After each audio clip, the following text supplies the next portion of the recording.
down the whole world. All right. Look at that fat veteran eating those stupid chicken nuggets. Piece of shit. No wonder why he got out. Height and weight, probably. Yeah, I can't believe he's eating that. Fucking height and weight. Can't see what I ate under there. Okay, so I wanted to start off with kind of like your background, and then how we met, and then kind of go from there. Okay. So where were you born, and how much did you weigh? All right. So, joined the military. So, been in the military 23 years. First 10 of those 23 were in the infantry, light infantry. Back in the day, you could either be a Mike or a Bravo. Mike was meaning you're in a vehicle. Bravo means you're on the ground. It's airborne, air assault. Yeah. That's Bravos, right? And they changed. But wait, what were you? Bravo. Bravo. Okay. Yeah. So you were light. Yeah, light. Travel light, freeze at night. All right. So first 10 years light infantry, and then went to OCS. Army put me as a military intelligence officer, and the last 13 years of my career was as an intel officer. Intel. Mm-hmm. Yeah. How did they choose you for that?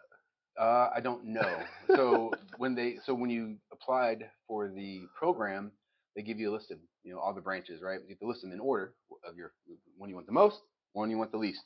The one I wanted the most, infantry.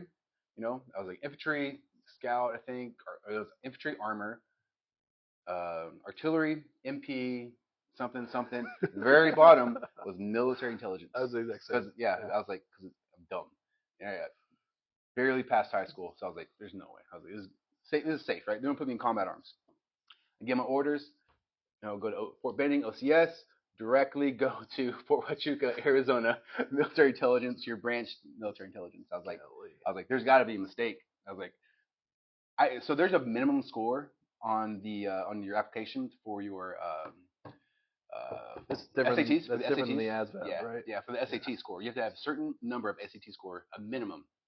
I had the exact minimum number. That wasn't like a little bit above. I was like, they're probably like we're sending too many smart people to military intelligence. You gotta like even the branches out. I think somebody was like, let's see what happens.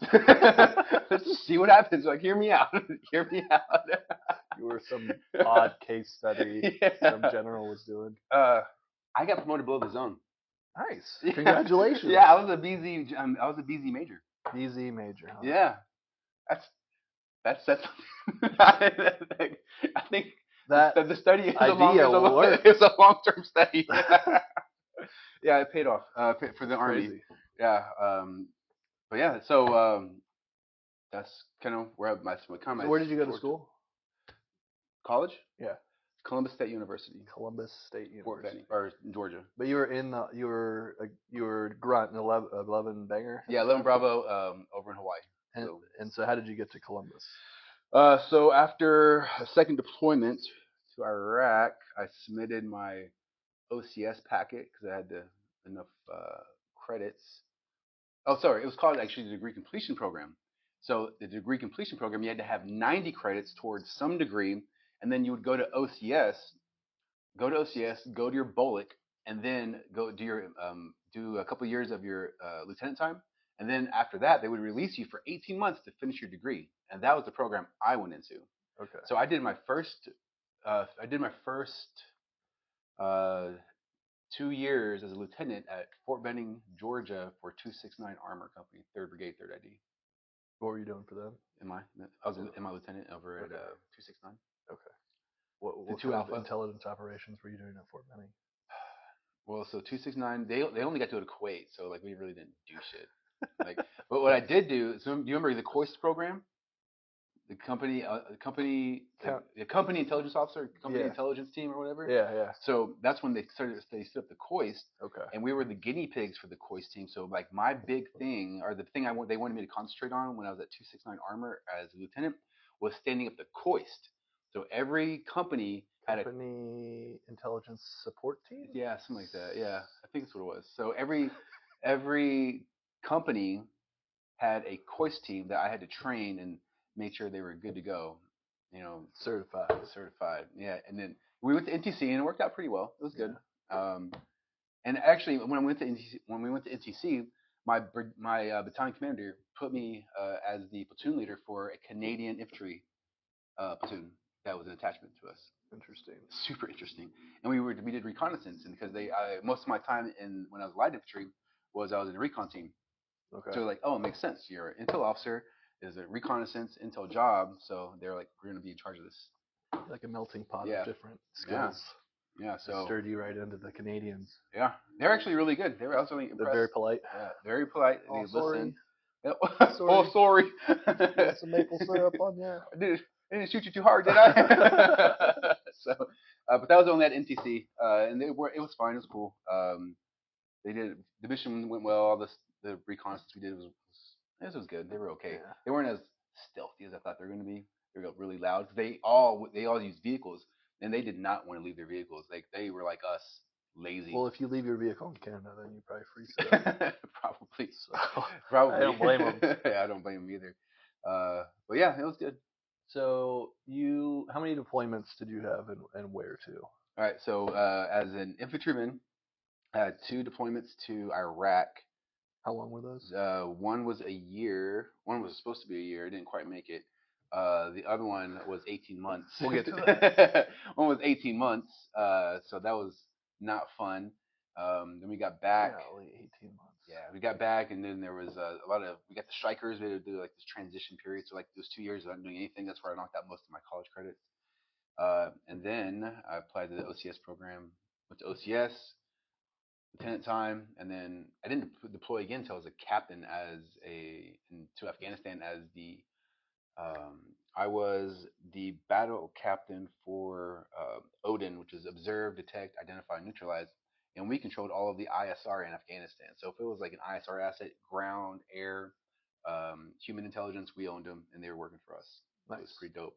That sounds cool. We pushed it all to any SF unit, SEAL team, wherever, or it was Green Berets, Special Forces, anything. They were using our assets. Nice. Ranger Battalion, yeah. Bunch of Grey Eagles and Reapers. Yep. Yeah, we had control. We controlled Air Force assets, our assets. They kind of built it up. They kind of combined them because we used Air Force lieutenants and captains to fill battle captain positions. And so, like, my job was like, as the main battle captain, was like, make sure, because they were all pilots, so they had crew rest issues, and that was like the biggest hurdle was, if you're a crew rest, you can't break crew rest, right? Anyway, so they had to manage all that, make sure they knew the job of the battle captain, and then whenever there was a murder board, I sat on there and just pushed targets. Nice. Yeah, that's bizarre. The battle captain of all the intelligence of Afghanistan and all those are the actual lowest, captain, the lowest rank. Yeah, because nobody was interested in it. Like my boss, who was a major, and he was also a pilot. He had no interest in the intel aspect of it. He just wanted to fly a stupid airplane, collect intel. And I was an intel officer as the battle captain. I was like, oh, it just makes sense that you sit on the murder boards because you're an intel officer and you know what all this ints. You would think that would be a multiple star general on a murder board for all of Afghanistan. No, one of the biggest guys we had was a specialist with the smoking problem. Actually, that's like first when the vapes came out, so everybody was vaping in the talk. It was annoying. That's war, you gotta have some leniency. Yeah. Okay, so you're on your first deployment, right? Yeah. Yeah, first deployment. Mm-hmm. Walk me through. All right, so we deployed from Hawaii 03 to Kuwait in soft-shelled Humvees. Classic. Yep. Great idea. Yep. We first got there with the old BDU body armor. You put the iron plates in front and in the back. Okay, so you had steel plates. Mm-hmm. So when we first got to Kuwait. Yeah, how thick was that? Quarter-inch thick. They were super thick. It was thick and heavy. It was thick and heavy, man. I'm not gonna lie. Okay, we'll say they're an inch thick. Yeah, it was not fun, not comfortable. How much do you think that weighed? I just had a guy from. It was probably like 50, 40 pounds, man. It was heavy. Oh Lord. And we had the LBVs. So the load-bearing vest. So in order to get those things on, you had this belt expander that you had clipped onto the back of your LBV, and you took it off, and you had to put your body armor on. So there's no plate carriers. It was a modified load-bearing vest. But that's only when we first got to Kuwait. Then when we got to Kuwait, we actually got the first version of the body armor. The vest. So. That's the one that went. It was like okay. That's I still had that in 2022. So that's what we finally got that in our in desert camo because we got there with our woodland green body armor for the desert. Yeah. Make sure that you could blend in. Yeah. So we got our new body armor when we got there, and we got our new LBV load bearing vest. Okay. So we got rid of all the LBV, the load or LCE load carrying equipment. So you had we'll call it a plate carrier. Yep. Your IOTV, whatever they call it. IBA. That's right. IBA. So you had your individual body armor, and then you had your load bearing vest over it. No. We just had the IBA. Were you allowed to touch stuff to it or anything? No. Because you had your LBV that went over that. That's where you had you put all your stuff, right? And then we welded armor that we found everywhere because in Kuwait we destroyed the entire Iraqi army, so they were literally plasma cutters just cutting armor off of the old Iraqi stuff that we destroyed in the first Desert Storm. We brought it over there and we welded it to our soft armored Humvees. Okay. And when so the difference between a soft shell Humvee and a up armored is the engine, transmission, and suspension and tires. So the entire truck. So when you loaded all that weight to it, it would shoot, sunk down. Especially in the desert. Yeah. It sunk down to the ground. The engines would blow out. The transmissions would go out. And it was just a horrible. But we did what you had to do, right? Yeah. So we welded all this armor on, and we got that took 2 or 3 weeks, and then we had to move out. They're like, hey, you guys, all right, fucking 2 more weeks, better hurry up, otherwise you're rolling around with nothing. So because we had hit time, we had to be there. So we finally welded all the stuff on, and we drove from Kuwait. All right, drove through Kuwait, through all that shit in Iraq, through Baghdad to FOB McHenry because that's where we were going. How far? We're talking 500 miles. So remember, I was in E3 at this time, so the information didn't really get. But if we just pull up a map of how far you drove, let's just pull up a map here. Let me back out of here. We'll go over to Iraq. Yeah, that's in somewhere north of here, right? Yeah, Iraq. We won in a decisive manner, and that was it. So we're talking, you drove from Kuwait. Yeah. Basically, probably along one of the. You're in the desert, so you're somewhere along here, and then you're driving all the way up to where? Through Baghdad to FOB McHenry, which was near Hawija. HAW something Hawija. Yeah. Sure. Yeah, somewhere up there. Okay. You're talking probably. It was like a multi-day convoy. Yeah. Because we were driving 40 miles an hour. Oh God, it was miserable. So it is a battalion. This is a battalion of light infantry. Dude. We could barely make it out of NTC from the start of NTC to the first village. And we had never you're stop and go, and you'll fall asleep. But remember, we're light. We don't know anything about convoy ops. We have we're trucks, vehicles. What? I can pack all my stuff in here. Yeah. So all that was new to us. The convoy, all that stuff was brand new. So that was miserable. We were getting pop shots the entire way. We got ambushed. We got ambushed a few times, which was a huge mistake because what we would do is we would have we would have us, the recon team, in the AT platoon. We would be far ahead, a mile or two ahead, and they would try to ambush us, not knowing that there's a whole convoy of Maldoons right behind us. So we would get shots, and they would try to ambush us, and we just quickly just engulf them in fire. It was Welcome to America. Beautiful. It was great. Because their fire was very inaccurate at that time. They're fucking get them. You just suppressed them, kept them down. We didn't have to really do anything, really no maneuver, because we knew there's a Maldoon dude just ready to engulf them. Yeah, obliterate them. They just removed those guys from the face of the earth forever. So. Yeah. Okay, so what you're in the recon platoon and you're 11 Bravo. Yeah. Where are you at in the gun? I am on the gun. I'm on a welded pipe to the back of a soft skin cargo truck with no sides and I'm no straps. So you didn't put a plate on there. No. And we welded a saw mount to it, and I had a saw. I have a saw. Yeah, I have a saw. Shooting 5.56. Yeah. There was no straps or anything. We had the cargo strap that went across the back of the bed. We did that to the pole, and that hooked up to me because if I fell over or around or up, if I told me to fall out, God. it didn't really stabilize you. Let alone if you rolled. Yeah, and remember, there's no suspension on this thing because it's already dropped to the ground. So like it was like, like every time you hit a bump, it was miserable, and it's freezing cold. It was during the winter time, so like the wind is just like, like if I wanted to shoot something, it would take me a second to. Oh boy, to get your thumbs working. Or so you're like, yeah, like it was not fun. Yeah, 1 out of 5 don't recommend it. So if you're thinking like a vacation spot, that's not the way to go. Not the way to go. So that was when we first got there. We took a few. I think we only got ambushed twice. We took pop shots the entire way, which was very ineffective most of the time. The first time we received incoming was at our first refueling station. So we were about to refuel. It was right outside Baghdad, so south of Baghdad, and we hit this like individual little refueling station with the big old T-walls, and then all of a sudden you hear this, so I'm sitting there pumping diesel fuel into our truck, and all I hear is incoming. I'm just like, I'm gonna die because it was loud. It was. Were you hearing the mortars? Every time I got mortared, never heard it. It would just. No, these are like I don't actual know if it was rockets or what. So I heard it. We could hear it.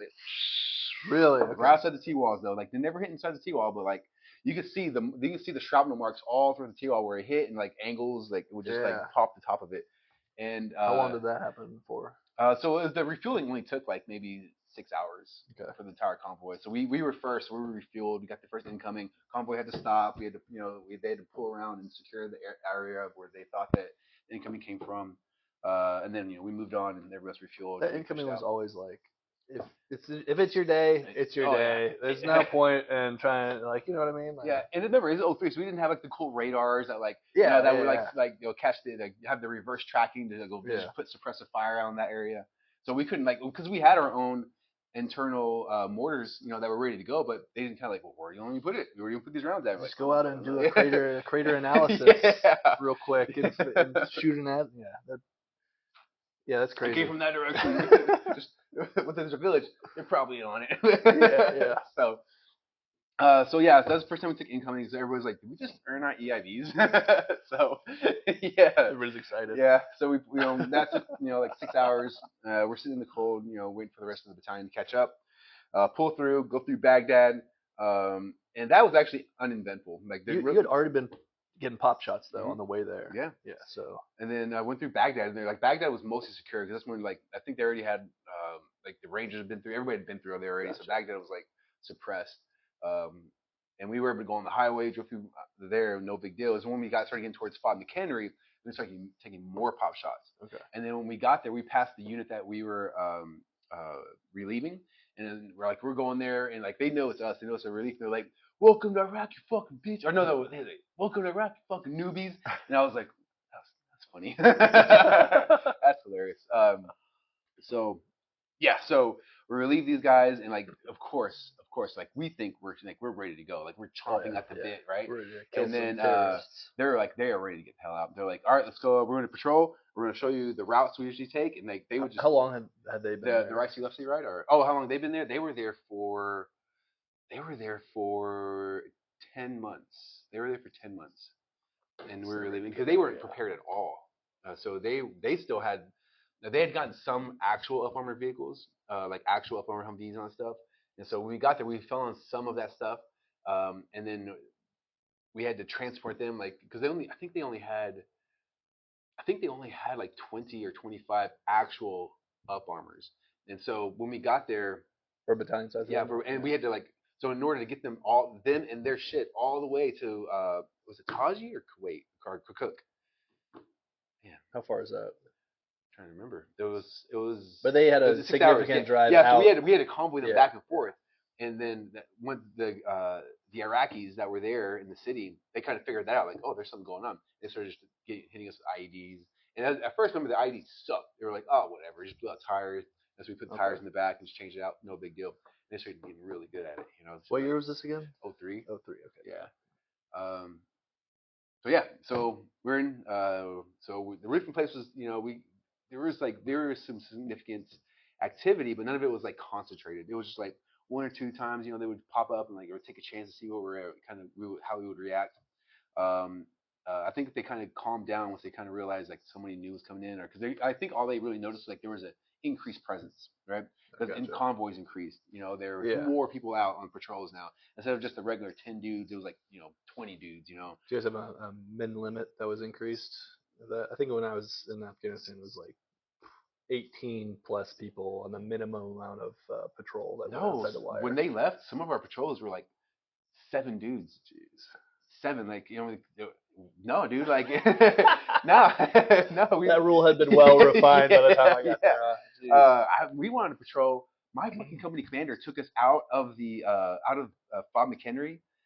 It was just me, the company commander, our driver, and the TC, and then he was just he wanted to go get oh my god, what the hell are those things? He wanted to get wild tigers. Yes. Do you remember the wild tigers? Oh yeah. When we got there, that was crack cocaine in that bottle. And he needed it. Like you could taste the sweat yeah. in the bottle. So he wanted to get like cases of wild tigers. I mean, that's worth it though. That's worth. Yeah. So he took us out in one truck, and Sergeant Major was pissed at him. I bet. Yeah, he was super pissed. He was like, "What?" That was the dumbest thing I encountered. He's just bribing superior officers with this energy drink. But Captain Williams is his name. Captain Williams. Well, don't sell him out. Williams is a very, very common name. You'll never know. But yeah, so he took us out, and that was interesting. Nothing happened though. We went to one of the local guys, bought the wild tigers, and went back. And uneventful, but it could have been. Oh boy. Anyway, yeah, I'm getting lost in all these stupid stories. So it's all good. That's why you're here. We're at Fort McHenry. So you just did your RIP. Yeah, we did our RIP. So we did our RIP, and they kind of like understood. Going back and forth. There's increased presence now. And it was calm. It was calm. It was really calm for a while. We got the regular incoming. We expanded the base and extended the base for the increased amount of vehicles. You're living at a Hesco's, Piston and Piston. Oh shit! So when we first got there, some of us were living in the Hesco's, but the Hesco, it was for like 4 to 6 dudes per Hesco. When I went there the next time I went there, it was 2 people per Hesco. So like we had like just stank inside, like balls. Oh yeah. Yeah, it's just gross. But like so most of us were in Hesco. Some of us didn't had to alternate, like kind of like the Navy, alternate beds and stuff like that. Because shifts and stuff like that. So that was shitty. Then eventually got Hesco's in. We got places to come in. We had to extend the base though, so we had to tear down remove the curtain walls, push out, build, put down gravel because it was all mud, put down a bunch of gravel, and then while that's all happening, we're pushing out, pump security, and it was kind of a big event, expanding the base because you had to expand for the Hescos, expand for the motor pool because you had more vehicles coming in now, like actual up armors. We had to build a chow hall as part of our improvement of footprint improvement. What else did we build? We built an actual 8 stations to have a tent, And what are you doing to this? Are you most of it, towers? most of the stuff was during that time. We did have towers, so we had some of the towers. I wasn't part of the towers. That was left to the line guys. The recon team, we did most of the outer. We would go out and do the outer cordon, or we would go find a position, get in a hide site, and see if we can see anybody trying to sneak up on us. Because there was aqueducts, and like when there's water, there's foliage and wood and all that stuff. So we were able to hide fairly well and call in anybody that was trying to come in, they sneak and peek at us or pop shots at us. No blimps or anything that you guys had. No. And we had sniper teams and everything. So I wasn't the sniper. I was the senior scout. So I was the spotter. So senior scout. Yeah. I mean, any PFC or specialist it's just me. But it wouldn't really not a big deal. But the sniper, we were ready to shoot, take people out, and every time we called in, there was always I always seemed to be on the shift where it was the artillery officer that was in charge. Oh God! And then he was like, "No, we're gonna call for fire." So every time I called it in, I would give him distance direction and all that stuff, and he would send in our organic mortars to go fire those guys. He did have access to the big guns over in the big base. And eventually we did get someone there, but he always used the freaking mortars. Yeah. Of course. I was like, you had to get the shit, because everyone's like, I want to kill, man. I just want to squeeze the trigger one time. Let's get these mortars some practice. Yeah. But we always wanted to, our sniper, or Abrego, that was a sniper name. Abrego. He's actually in San Antonio. Nice. Yeah. Abrego. Abrego. Yeah. Freaking big old 6'2" Mexican. Nice. Biggest Mexican I've ever seen. But yeah, so he was like, I just want to shoot one. I just want to shoot one. Just give me one, man. It's just like Jarhead, the movie. Yeah, Oh no. Yeah, but he never got to like in that position or in that in that operation or whatever. But that was kind of cool. That was fun. That was kind of boring. Yeah. What else? Everything. After we extended the base, we started to really make a big push into Hawija, and we're actually on the History Channel.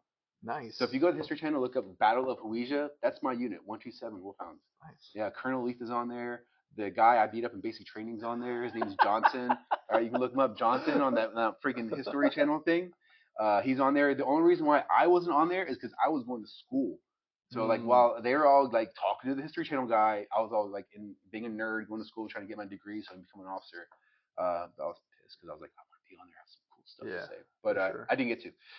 Anyway, so that's when we started to like really push out into the city, increase our presence patrol, and essentially looking for a fight because you go out there and the intel guy, we didn't have all the assets that we had back in 2010 and 2011. So in order to get intel, you had to like go out there and talk to people and engage and kind of see what's going on. So what was the reason for that? The presence patrols? The reason for that whole thing happening, as far as like you guys putting a base there and going out. And remember, I was in E3 there, so the only thing, so Hawija was one of the cities where all of the squirters from Fallujah and from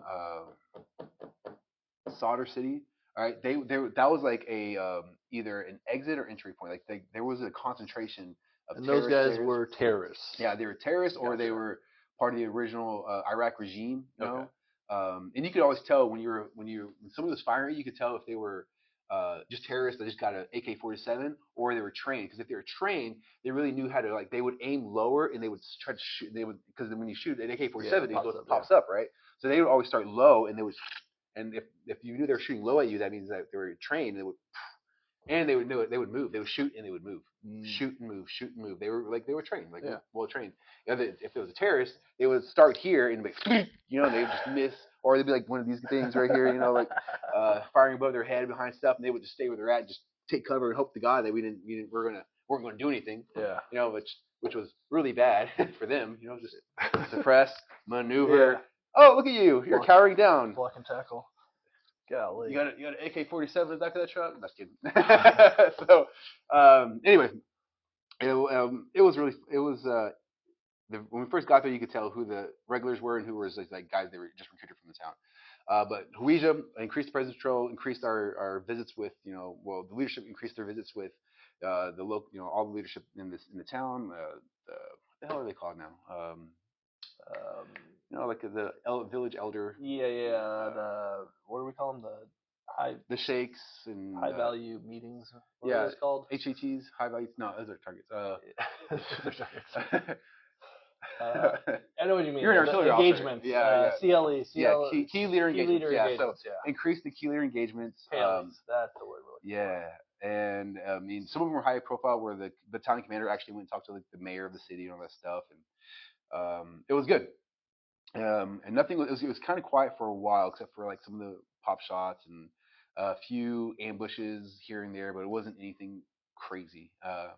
And then after April 6th, everything, all hell kicked off. Like Colonel Leith, he was in a meeting with the mayor, and then we were outer cordon, just protecting the building he was in, all this stuff. And then this guy comes out, and Specialist Zuniga saw him first. And Specialist Zuniga, so when he was in the rear, like back in Hawaii, like the guy he was always in trouble, like drinking, fighting, like turd. You get him on the ground in Iraq, guy becomes a Jedi. I mean, like he saw this guy, and he was like contact. The guy comes around with a RPG, and Zuniga just like boom, shoots that guy like dead right there. And after that guy comes out, like the whole city erupts, and then we're getting like pounded with fire, like direct fire. People are shooting from the buildings. We're calling it in, and then we start returning fire. We go in there, we get Colonel Leith out, we bring him to the trucks, and then I remember on PFC, so I'm only focused on my one little part. Yeah. It was like I have this one corner, I make sure nothing comes out, and like everybody else is doing their job, and like so we're suppressing a little corner. Some guys would pop out, we'd suppress. They pop out again, and then finally my driver got out, and because what was I had a 50, and it was an aerial weapon. He comes out and he was able to put it on like accurate fire, just took him out like really quick, like really well, really fast. And so you're in the back of a. I mean, actually, at this time we actually got a up armored Humvee. Okay. So I was actually in a Humvee at this time. Did it have a plate or anything on the front? No, just the turret, old turret. Yeah, just a hole, and you're like. But when you have 50 cal round, if it just comes near you, it's like you're it's big. Yeah, it's not fun. Big old boy. Yeah, and it shoots like if you just hide behind a corner, it's gonna get you. Yeah. You're done. No, I'm talking about you. Yeah, but shooting though. Oh yeah. So when they're shooting at you, you hear the round. So this is it's 7.62. So that's actually when I got hit here. So I got shot here, and I didn't even know it. So like I got shot here, and I felt like pressure, but I didn't know because it was just a graze. It was just a minor graze, right? And so like I remember I'm focused on my own corner. We Colonel Leaf out, and we were like, hey, we got to bring it back to base. So we brought Colonel Leaf back, and the rest of the battalion just started going. They were like they divulge on Hawija, and it was like a day and a half, 2 day battle where they're dropping in ammo. We're going back out. We dropped with the Colonel, picked up Sergeant Major Morgan. We went back out there. The Sergeant Major Morgan, he was like John Wayne. Like no chin strap, cigar. If he was going with you, he's on the turret type scenario, and it was pretty cool. Yeah, he was good. He lives here in Texas. Really? He works for USA. Nice. Yeah, nice. Yeah. He goes to Fort Cavazos, and he sells insurance to all the kids, like life insurance and stuff like that. Yeah. Nice. Good dude.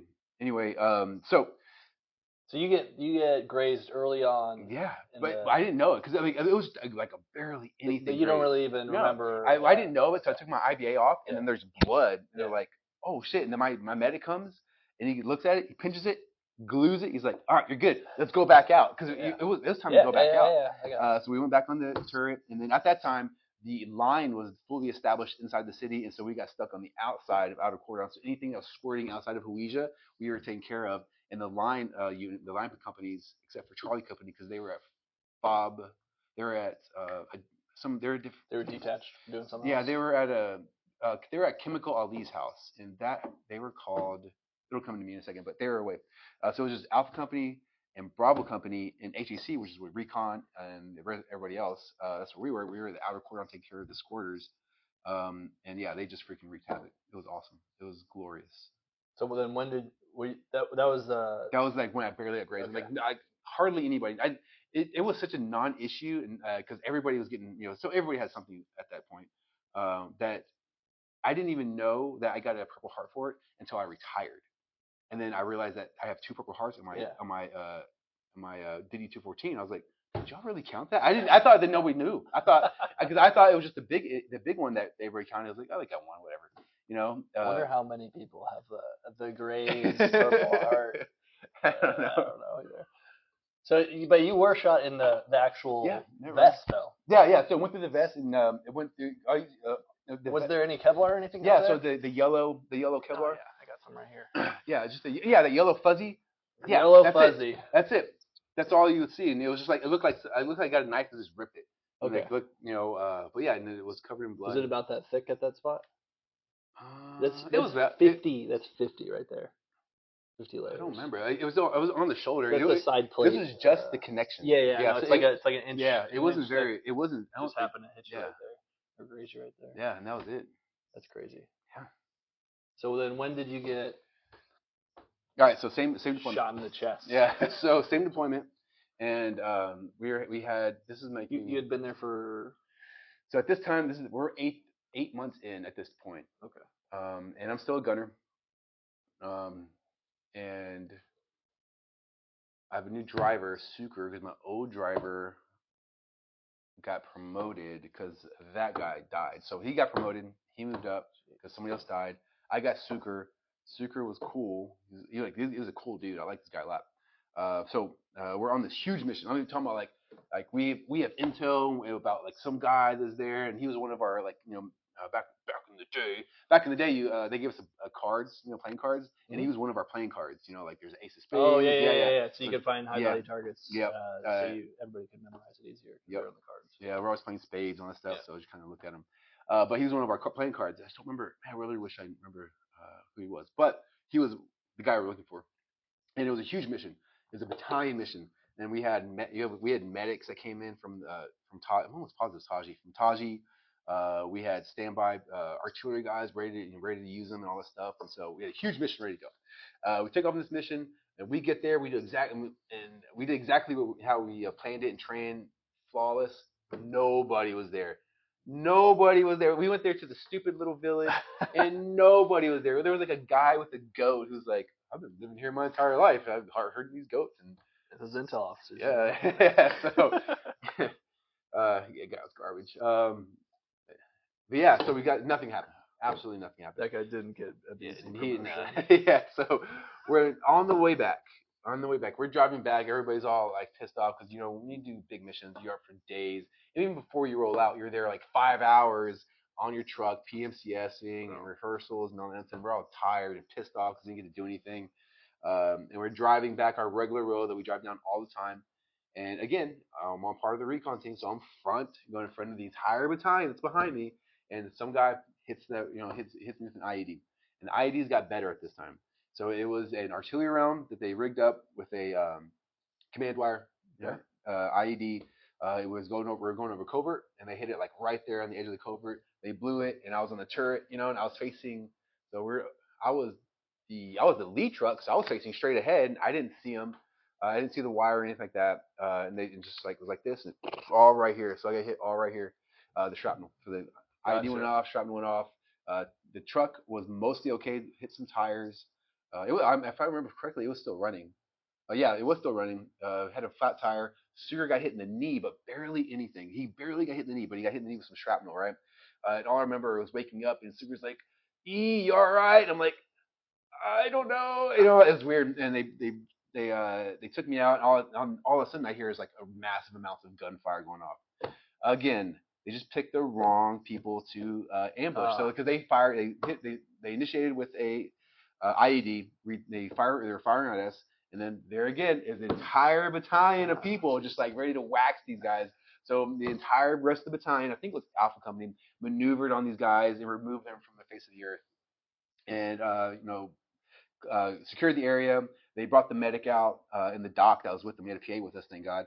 Pulled me out of the truck, and they stabilized me, shot me with morphine, and pulled me out. But everybody thought when they saw me, everybody was like, I heard because Abrego was there. He's like, he started crying, and I was like, "Why are you crying?" I was actually like this, like, "Why are you crying?" He's like, just tears coming down his face because all they see is just these like holes in my body right here, and then I had one right here that was all like, so one went through and through. Oh yeah, and the doc was like, "We're going to shoot you with morphine, and we're going to do the best we can." So that thing barely missed your heart, then. Yeah, it went all the way through this. Yeah, it missed something, and then all I had was the front plates. I had no armor around me. All I had was the front plate, back plate, and so I think is there a scar right here on my arm? No, I don't see it. On my where my tattoo is. Yeah, there should be one of these. Anyway, there's somewhere on my tricep. There's a scar. I think you're just trying to flex from there. Yes. I did a few push-ups before I came in. Yeah, no, I don't know if you guys have seen. I own a gym. No big deal. Whatever. Anyway.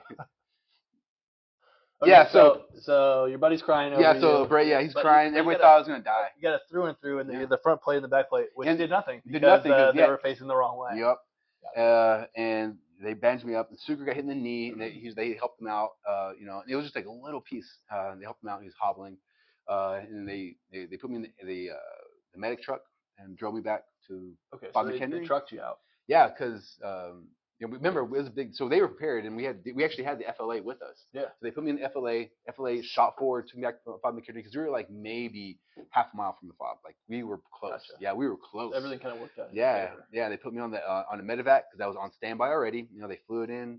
As soon as I got there, it was there, and it flew me out on a. So you went from explosion, the vengeance of the United States military, went into the Humvee, probably Black Hawk, yeah. No, the Humvee. Oh, the FLA. The FLA, the actual ambulance truck, not the slant back.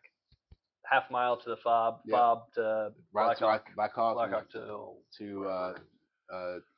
the cache, wherever the cache was there. They passed me up there. That's where I had the surgeries and all that stuff, but yeah. Funny. That's a funny story. Actually, where did you end up? Landstuhl, Germany. Okay. Yeah, I ended up going to Landstuhl. How long were you there? Landstuhl, maybe 4 days. Maybe 4 days when I was stabilized. Yeah. And then where'd you go from there? To Tripler Army Medical Center. In the U.S. Yeah, in the U.S. Okay. Because they didn't just put you back out. No. On the gun truck. No, I was because you had a I mean that's crazy. But hold on. But so I'm gonna talk about Sucre. This is a wild thing. So so Sucre got hit in the knee and he was fine. And they were like he's like I remember his story was like, yeah, they grabbed some tweezers and they pulled it out and I was fine. I felt fine. I even worked out that day. I was fine. And then but they wanted him to go to Taji to get X-rays just to make sure, just to clear him, right? And so they put him in with they put him in a refrigerator truck, because that's where we got our food, right? In the refrigerator truck, no armor. This is a civilian reefer truck that 2 soldiers drove, and he was just a TC. All right, so they're driving to get our food, and he gets hit with another IED, and this is a day later, and this IED messes him up bad. Like it's all in his legs. Like remember, he just had a little bit. This time he was missing half of his calf, like part of his quad. It was really, really bad. So I remember waking up from my surgery and like you're in the cash, like everybody around you's fucked up, and Marines, everybody, and all you hear is moans. And I wake up and I was like, oh, and then I see this guy looks familiar, and I was like, Sucre? He's like, E. I was like, what are you doing here? He's like, I got hit again, man. I was like, when? He's like, and he told me the story. I was like, are you fucking serious? He's like, yeah. He was like, I didn't want to go. They made me go, and like I was in the reefer truck. I was like, fuck, that sucks. And he was bad. The driver, he got hit in the same exact way. All right. He was one of the refusals to fight guy, so they put him in charge of the Bob McHenry PX, which is the shitty PX with like rippets and whatever crap in it. But he was the guy that ran that, and that was his only job, his sole job, because he got after we got to Bob McHenry, he became a conscientious objector and didn't want to fight anymore. Interesting. So it's still an all voluntary military, right? But so they're like, well, you can't really just get rid of them. There's no, and you need the bodies, but you had this thing that needed to be filled. So like, all right, you're gonna stay here. We'll put you in the PX room, and you're gonna run the PX for us. That's what he did. And what happened to him? He got hit with it. So he was driving the truck, and same kind of injuries. And when he got home, like he was hooked on him and Sucre got there at the exact same time, exact same injuries. Sucre recovered. Like Sucre was in shape, worked out all the time. He recovered. He wasn't able to go back into the infantry. He was like walking with canes and stuff, but he recovered, was able to walk around. On the other hand, like night and day. Like he deteriorated. He got hooked on the pills, on all the painkillers. He was hooked on so much that he was pimping out his wife for pills, and he got his wife hooked on him. Jeez. Yeah, so me and down there to kind of give him some moral support and all this stuff. And he's like, hey, you got any painkillers and all this stuff? And I was like, I don't have any painkillers, man. Not on me. Like I take it when I need it, but I don't have any on me. Yeah. He's like, well, if you got extra, his wife's name. Giving all these names away. Anyway, but he's like, if you want to hook up, we can arrange something. You know what I'm saying? I'm like, oh, no, I don't know what you're saying. No, I don't. No. Really? He's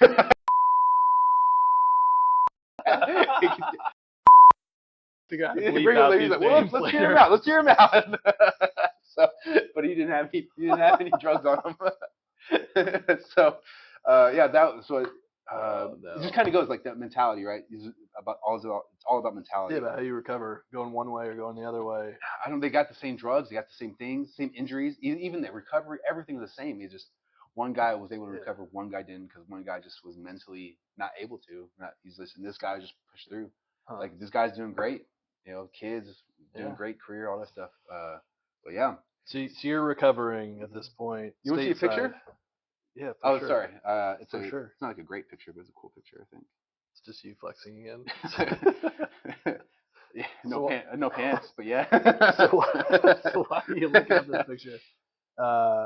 You're recovering stateside, and how long does that take? Okay. The recovery was miserable. So let me show you this picture first. But so let's see if I can find this stupid thing.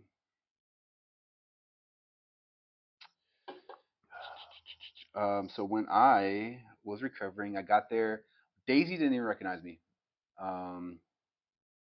When I got off the plane, I was carrying my stupid no, I had chest tubes. I had chest tubes on both sides. So I was carrying these chest tubes like briefcases, and I stood up, because I was like, I was coming off the airplane. I was like, my wife's not gonna see me rolled off in no wheelchair. I'm gonna stand up and walk out. So I stood up walking, and I was in at this time I was in sweats, because all your stuff was still overseas. Yeah.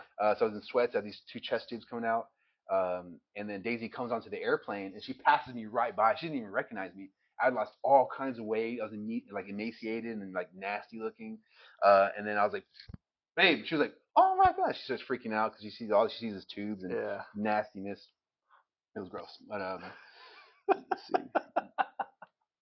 So before I got injured, I was actually stop loss to go to Iraq because my dad, he owned a restaurant and a beauty parlor, and he was like, hey, you're gonna come work for me. So I was gonna do my one deployment and then get out and go work for my dad and run his businesses and all that stuff with him. Um, and I was cool with that. I was like, all right, fine, I did my job. So I was stop loss in Iraq. I remember sitting there pulling security on something stupid, and thinking, this is my ETS date. I should be out of the army right now. Ooh, yeah, that's it was rough. Yeah, not fun, not fun. So I got injured. Here we go. Here we go. Where did you go? There you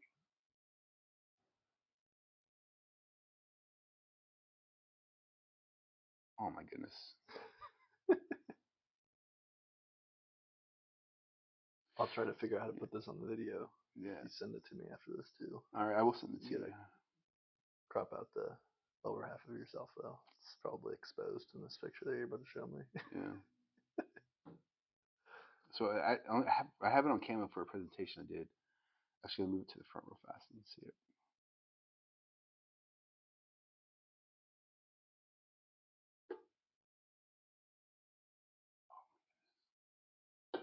Anyway, there's a bunch of crap in front of it. Sorry about that. No, it's all good. But let me see if I can move this shit out of the way.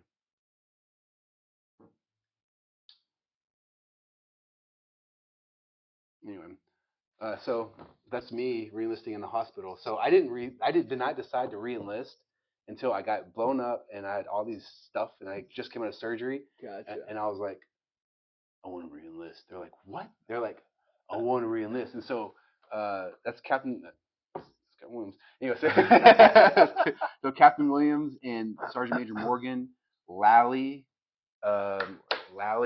which he was actually at my retirement and he was at my wedding. Anyway, so Lally from Boston and Abrego, where they came to reenlist me and they were holding flags and all that stuff. Sergeant Major Morgan's in the back, and they weren't going to do it. They're like, because when I said I wanted to reenlist, and they told Sergeant Major Morgan like, he's not going to be able to do his job as an infantryman. Like he's not going to be able to run. He has a through and through with shrapnel. When we went in there, he has a giant piece of shrapnel attached to this side of his lung. So like most of it is burnt onto it, Yeah. So he has less capacity. And the other side, I'm not sure how much function he's going to regain. So it's like he probably can't be an infantryman anymore.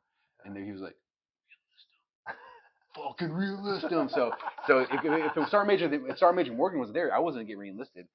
So Sergeant Major Morgan, he uses authority to get me reenlisted. So I was reenlisted, chest tubes coming out, all that stuff. And then I called Daisy because Daisy didn't know. She's like, all she knew is I got injured. And how she found out, remember, like this is like before internet and all that nonsense. Yeah. All we had was phones, and so we were calling home with our prepaid phone cards. Yeah. Over at the phone center, yeah. right? Daisy doesn't know. Lally knew because Lally was part of HAC and he was like working the radios that day. As soon as it happened, he thought that it was he thought everything was kind of cool. He thought like the army was efficient and they're like they told her already. So he just called to tell Daisy, I'm sorry about Eric, whatever. And he goes, hey Daisy, how you doing? And she's like, oh fine. He's like, he goes, oh I'm so sorry. And she was like, sorry about what? He's like, oh. He was like, you don't know. She's like, I don't know what. I don't know what. What don't I know? Red flag is popping up. Oh no. So the rules that the army created about like blacking out comms, somebody gets injured, probably because of Lally. So she finds out from Lally that I got injured and hurt, and so she freaks out, right? Yep. And so she calls the colonel's wife, who was nice. Colonel Lee's wife. And so Colonel Lee's wife calls, they have a direct call because she's at the time, all this stuff. And he has the sat phone, whatever. And so she calls him, and he's like, he comes out, and he's like, and Lally was like, he was very upset because the colonel was very upset that Daisy found out, called his wife, and then before like this, because there's a system, right? Before they can in place and engage all this, the FR, all the calls and all that stuff. So Daisy found out, and she was actually, I had moved her to Texas to be with my family just in case the situation happened. They didn't want her alone, right? And that she had the 2 kids and all that stuff, so I didn't want her alone. So I wanted her to be with my family. Because if anything would happen, I knew that they had the resources and ability to help her out. So she got the call, and she was in the States. And so she had to get back on a plane, go back to Hawaii, get housing and all that nonsense, get our stuff out of storage. So it was a big freaking deal for her. So she had to deal with me, getting all messed up, fly with our 2 hellion kids, redo the house, they would pull out of storage, redo the house, all that stuff. I mean, she went through an ordeal. It was fun. Anyway, so so I get injured, re-enlisted in the hospital, which so I didn't get to tell her until I actually I didn't get to tell her until I got to Germany, I think, because I didn't get to call her. Yeah, I didn't get to call her. How'd that go? It didn't go well because Lally told her. So because Lally was talking to her, so Lally had told her that. You re-enlisted? Yeah, because he messed up everything. Yeah, so they's like, how come you didn't ask me? We had a plan. And I was like, yeah, I know, but when it happened, when I was pissed, I wanted to get back. I was like, I wanted to get back in there. I was like, I'm not going out like this, man. And I knew that, and when it's hard to explain. When I get injured, I knew when I came out of all that, I kind of knew exactly where and how I wanted to do it. Because remember, I was barely past high school, just in the infantry, just to because I joined the infantry. I joined the army because I was homeless at the time. So I joined the army because I was homeless. I got a stop loss to go to Iraq, all this nonsense, and I got out. I got out of that situation, from that injury. Like it was like a whole new person. Like when I went to college, I was on the dean's list, made straight A's. Nice. Like motivated. Like rehab was crazy because I was like, bullshit, my lungs don't work. So I was like still willing myself to run and do pull-ups. I couldn't even walk to the door without getting like losing my breath, right? So I started just going to the door, then dropping the kids off to school, walking them, and just slowly building myself up. Not taking the pain pills because I ran out of pain pills, and Daisy's like, I think you're taking them too much. You should probably stop. I was like, all right.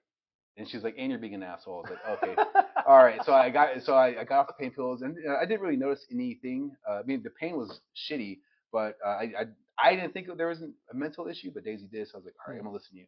So I listened to Daisy, got rid of all the pills, and I got for those, and just started walking, then slowly started running and jogging and all that stuff. And then when the time the unit got back, I was ready to go. Went to the board.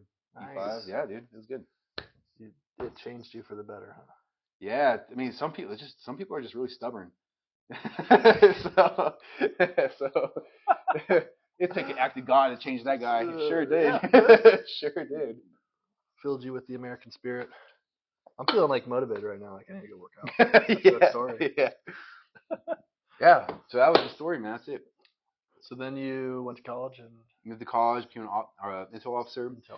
And I really didn't. I didn't do anything really cool or physical as far as my job until I went to Afghanistan the one time. I was in charge of Odin, and then there was this in Kunduz. So there's a big SF operation in Kunduz, and they wanted a actual guy that could control the ISR, the aerial ISR there, with authorities. And so they were like, hey, we need a guy here with authorities for ISR because if we want to hit a target, we want to go straight to the guy that has the authority for these missiles. And so they're like, all right, we're going to send you this captain, which is me. They put me. You had release authority for that mission. I did. So usually it was held at colonel. Usually the release authority for the missile was held at the colonel's level where he had to sign off on it. Yeah. So we went to the news. We're going to give this authority to Captain Estrada. Oh boy. Yeah, I know, right? Kill them all. So I went there did that mission with the SF dudes. I had a Marine Corps general that was like I was working with. So it was me, a lieutenant that was help me secure because I had these computers, right? And these computers had to be monitored at all times. So I needed 2 people. So like he was my second guy. I think what was he? He was a armor officer. But like, so it was me and him. They flew us on a Russian like helicopter. Yeah. Like the guy was full of. They talked to us in Crocs, like an old grimy flight suit. They had the arms tied around his waist, wearing a wife beater, and it was one of those wife beaters with the really big like fish netting wife beaters. You know what I'm talking about? The really trashy European ones. Yeah, and the Russian ones. Yeah, yeah, it was gross. But and you know what's really funny? A week before that, I had gotten in trouble for rolling out of the talk to go to Chow without my seatbelt on. All right, so when I'm talking about I got in trouble. Like I had to talk to the sergeant major, I had to talk to the colonel, had to come and like he's like, don't do that again. You know, like it was like I was like, I can't believe this is a fucking issue. But anyway, so I went from that to getting on a freaking helicopter with some Russian dude in Crocs. Yep. That I'm pretty sure he was drunk. Yes. All right. Well, you fly better. Yeah. I was like, man, I was like, you got the risk. You know, who did the risk assessment? Yeah, it's not even across the board at all. Yeah. But they're like, just get out there, just make it happen. I was like, all right. So we got there. We find this like helicopter that I was just glad we made it. And we land and we get picked up in these Ford Rangers. So the SF guys had these Ford Rangers, not up armor, just regular Ford Rangers. Well, they're diesel Ford Rangers. Okay. But they're diesel Ford Rangers. They picked us up, took us there, and they were like, what is this guy gonna do? I started pulling out my computers, and I and they're like, when we had the missions, so I did all the mission planning for this stupid raid they did with their Jundi, the Afghanistan Special Forces, so I did all the S2 assessments. I did all the targets. I did all that stuff, and I had my laptop with all the stuff I could do with the aerial ISR. I could project it, so they could see it. I could even sanitize the screen so we could actually show it to the Afghanis because they can't see the data, right? Yeah. So that way, when we were doing the mission, if they wanted to really have release authority, it would be like just from you're trying to put an Afghan spin on it, right? So the Afghan general or commander that was there would go to the major that was the SF company commander, right? So the major, he was the company commander for the SF group. Went to him, and then he would tell that to the general that was with me. God, man, I can't remember that general's name. It was a 1-star. You don't have to name the SF general. No, he was a Marine Corps general. That was with me, and then he would confer. That way, it just limited the amount of people in between the chain, right? And would come to me, and I would be like, all right, cool. So I guess really the authority was with the general, so that was good for me. But that was good because we were able to, efficiently remove people that didn't need to be there anymore. So that was good. Aircraft went up with, 8 Hellfires and left with none. So it was a good mission. But that was like the only thing really physical I could say I did. Everything was just talk work, intel work. Yeah. Like getting all the ints together, putting the packages together, nominating targets. PowerPoints. Yeah. PowerPoints. Yeah. Okay, so how did that like affect your breathing and working out and stuff going forward? Because we always used to joke about how you had half a lung, a finger that didn't work. Yeah. So the thing is when you get out of shape easier. So when you have to it's like one of those constant maintenance things. It's kind of annoying. So whenever I go and I know like I don't do any like now that I'm out of the military, I don't do any long distance stuff hardly at all anymore. And when I went and like tried to run the other day, and it was like maybe a mile and a half, I thought I was gonna die. And I was like, because you had gas, but like after a while, I started to retrain myself, and I went running, again. So I just lose capacity a whole lot faster. Whenever I do a breathing test, it's always like I don't move that little bubble up as high as I should, Oh yeah. Yeah, so I don't have that. I don't know where that pressure you can produce. Is your lung physically like smaller than? Oh yeah. So it's like seared. Oh, so I guess I didn't finish the story. So that happened in like I guess it was 03, 04 ish. I think it was deployed 03, 04. So 04 is when I got hit with the IED. Fast forward to 2012, I was going to school at Columbus State University. I was working for these 2 first sergeants that retired. They opened up a CrossFit gym over in Columbus, Georgia. And I was, kind of in my spare time, I was coaching for them as a CrossFit coach, and I was doing a bunch of CrossFit shit and all that stuff, and really working out hard. And I was doing one of the open. I was doing the open. All of a sudden, I cough and I get like a little bit of blood. was weird. I Oh, was like, God. that's weird. I was like, I would have immediately got to the hospital. well, I didn't know. I thought I thought maybe I like had a like sinus infection or something like that. I didn't really pay attention. I finished the workout, all this stuff, and it was it's whatever. And then that night I go to sleep, right? And I'm wearing a t-shirt or whatever, and I just start coughing.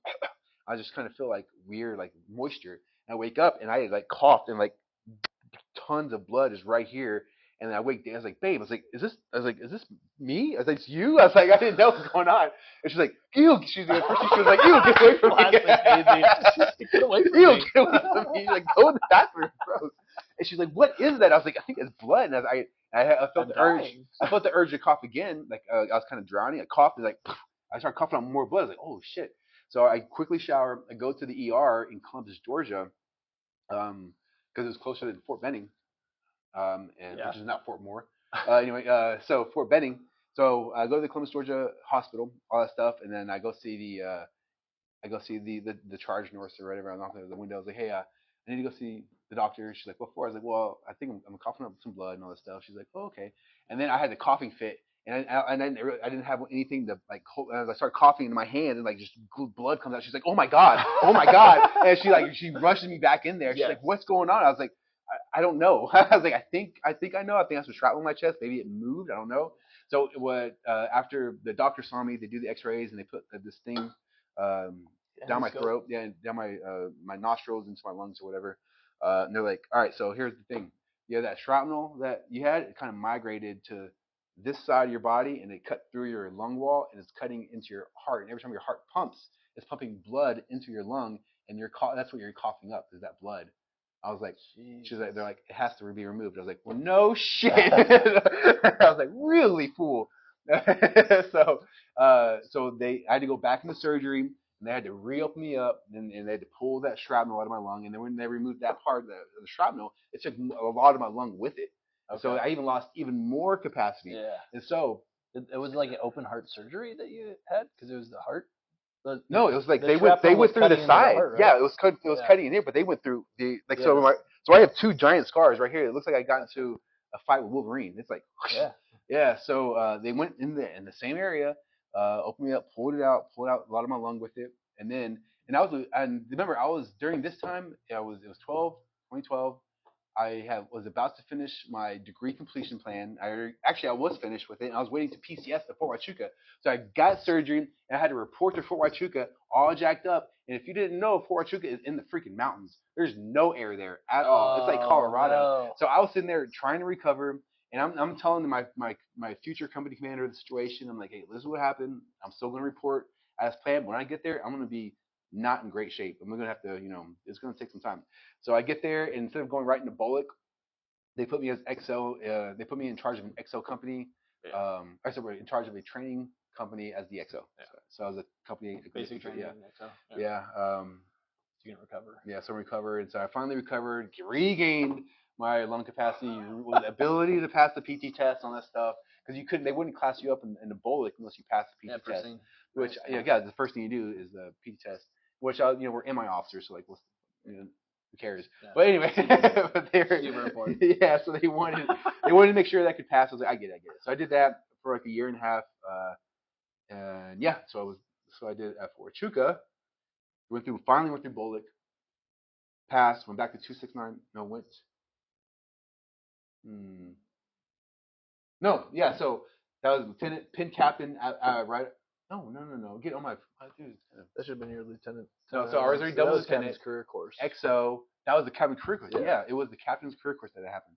Because Daisy and them went with me, where they were extended period of time. That's right. Thank you. And then when you got to Fort Hood, which is now the infamous Fort Cab, that's where I went to 15th MI. Yeah, you were in charge of all the Grey Eagles, right? Yeah. Well, no, that was I was 15th MI. They put me in the S3 shop. Okay. Because remember, 15th MI is an intel battalion, but they only have aerial ISR. So everybody in there is a pilot. I was the only intel officer in the MI battalion. Okay. Does that make sense to you? No, like personnel-wise, of course it doesn't make sense. Yeah, but I understand what you're saying. Yeah, but so of course they had no need for me. They just needed a captain in the S3 to be the deputy S3 officer, because the current S3 was going through ILE online because it's still during the war, during the surge, so he couldn't go through ILE. So we went through ILE online. So essentially, what he did was he closed his door, did ILE all day, and I was sitting there running the S3 shop. Yeah. As a captain, and I had some warrant officers that worked for me, but they were all pilots. So around 2 o'clock every day, all my pilots were gone because of crew rest, and I was sitting there just nugging out orders and all this nonsense. All the other officers are pilots, and everybody wanted to be Goose and Maverick. It was disgusting. I hate these people.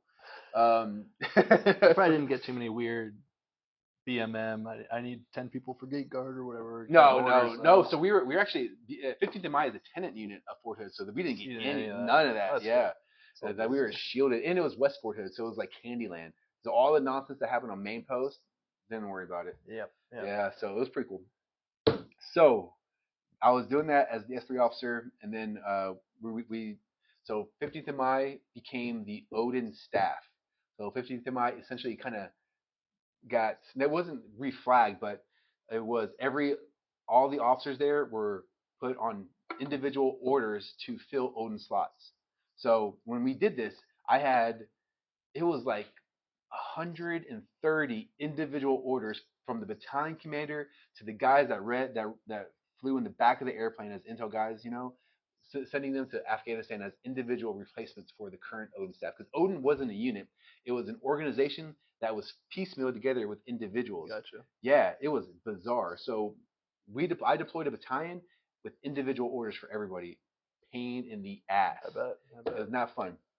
So I deployed to replace the battle captain. My commander replaced that commander. Yada yada yada. Right. So we were essentially Odin, but we were 15th of Mine, but not 15th of Mine. We were Odin. And then where did you do your command time? At 15th of Mine. Okay. So what happened was we were doing a leadership we were doing some kind of leadership training, right, over a book, and I read the book and all that stuff, and the commander was talking, right. The battalion commander was talking, and I was just taking notes. All right. I think I was kind of doodling, but he looked like I was taking notes, right? I know you better than that. So remember, I was a soldier, right? And a soldier, pen, paper, somebody's talking, doodling. Yeah, doodling. He's taking notes. Yes, sir. You're so wise. So I was sitting there doing it, but all the other officers there they were freaking Maverick and Goose. They didn't have anything. They didn't care. He's like, this guy's got his stuff together. Yeah, they were sitting there like, oh no. Yeah, so the colonel, he pulls me aside. He's like, hey, Estrada, you know what I noticed? I was like, oh shit, you noticed I'm doodling? So I thought I was in trouble. I was like, no, sir. He was like, you're the only guy in there taking notes. I was like, oh yes, sir. Sure. I was like, whenever I was just, basic stuff, just follow the basics. Whenever the commander's talking, take notes, all that stuff. He's like, you know what? None of these guys do that. None of these guys do that. You want to be a company commander? I was like, of course I do, sir. So that's my next step. He's like, you want to be one of my company commanders? Like, I would love to. He's like, what company do you want? I was like, well, there's only two. One's a EOS company, and one's a actual fixed wing company. I was like, can I be the fixed wing commander? He's like, no. I was like, well then, I guess I'll be the EOS commander. He was like, great. And so when you get back from Afghanistan, you're going to be the commander. And I was like, all right. I didn't interview. That was the interview. I didn't interview with the colonel, nothing like that. And he walks into the S3, talked to Major Chakouti, and he was like, hey, this guy's going to be the next company commander for EOS. Make sure he gets done, takes care of it. And he was like, Major Chakouti was like, what'd you do? I was like, I was just taking notes. So that's how I got my company command, by doodling on a piece of paper while everybody else was. That's essentially how I got mine too. Yeah. So I was in charge of the UAS company. I got back from Afghanistan. We got rid of. They had the Hunter UAS, which is the one they shot off the slingshot, and so I retired that piece of equipment, and we brought on the Gray Eagles. So MI 15th MI got rid of the old stuff, got the new stuff. It was all the Gray Eagles. So we got a fleet of Gray Eagles. We had to move hangars twice, which is a pain in the ass because we needed a bigger footprint. We had to do all the training and all that stuff, and it was good. The Gray Eagles versus the, what do we call them, Predators? Yeah, same. Except the Gray Eagle has 4 Hellfire missiles, right? Or the ability to have them, versus 1 for a Predator. Predator depends on how it's outfitted. I'm sure there's more things. There's variants on there where you can have up to 8, 4 per wing. And there's variants where you can have 2 per wing. It depends on the payload, what it is. Like, so if you needed to hover and loiter for over like an extended period of time, then you had to shrink decrease down it. Okay. Decrease the fuel, decrease the weight. Okay. Yeah. Gotcha. And then we met. So after my command time, So after my command time, Party started. yeah. After my command time, I had to do my S2 time. Right, and I got picked up over at 269 Armor. Nope. 17 Gary Owens. So I got picked up at Gary Owens 17. I actually had an interview for that freaking job. Yeah, it's a serious job. I didn't know. You didn't take it very seriously. I did not it take was it. serious. Yeah. So I got a good rating there only because Diaz, remember Diaz? Mm-hmm. He got in trouble. Because if he didn't get in trouble, Stovepipe Eddie. Yeah, so if he didn't get in trouble, I probably wouldn't got He ended up rated being high. a commander with me. Yeah. A line commander. Oh yeah. He got his act together. Did he? Well, I mean, he was good. He was super smart. Good. Yeah. He was smart. He was good. He was kind of weak, but he was good. Like physically weak. Physically weak. He was physically weak, but he was good. He was a good officer. Really smart. The only thing I didn't like about him was he drove a Chevy. He drove one of like a muscle car. I was like, come on, Eddie. Well, come on, Eddie. If you don't have muscle, you have to have a muscle car. I think that's the rules. Yeah, he was super smart. It was me and, I liked him. Eddie and some other guys you probably didn't know that got there afterwards. But remember, yeah, was one of the guys with me, and then that's right. Because you were I was there forever. You branched over. Yeah, dude. Sold. Colonel Bradley was like, "Nah, we'll make him an armor officer. We'll figure it out." They just changed the branch. 4187. General, who was it back then? One of the commanding general just signed something and sent it to branch, and the next day I was an armor officer. It was zero training, like nothing. I didn't know. I'd never been inside of a tank. I'd been only inside of the reconnaissance Bradleys. And they're like, "You're going to be the Bradley commander." Send him to a cab leader course. I was freaking out at cab leader because there's an initial test I have to take before you even get into the course, and 3/4 of the class failed it and were sent home. And I was like, "Oh, I'm not going to be." So I was like way over studying, and I made it through that course. And at the end, if you have passed everything, you get selected for a board. Yeah. And one person from each class gets on this board to be like the premier student, whatever they call it. And there were 2 of us in my class that had passed everything, and they were like, "We're not sitting." So they didn't even consider me. I was like, "Oh, thank God, I don't know what I'm doing at all." Everybody else was like in tanks their entire career and stuff, and so I've still never even been inside of a tank. So armor officer, heavy armor officer, Dope. heavy unit. That's good. No idea. Never went to Captain's career course for it. Nothing. Commanded line troop for 2 years. And, That's awesome, man. That's good. That's good stuff. Well, unless somebody asked me about it, and they're like, "Hey, what do you think about tanks?" Fuck, I know. They take a lot of fuel, I guess. Really loud. Don't like them.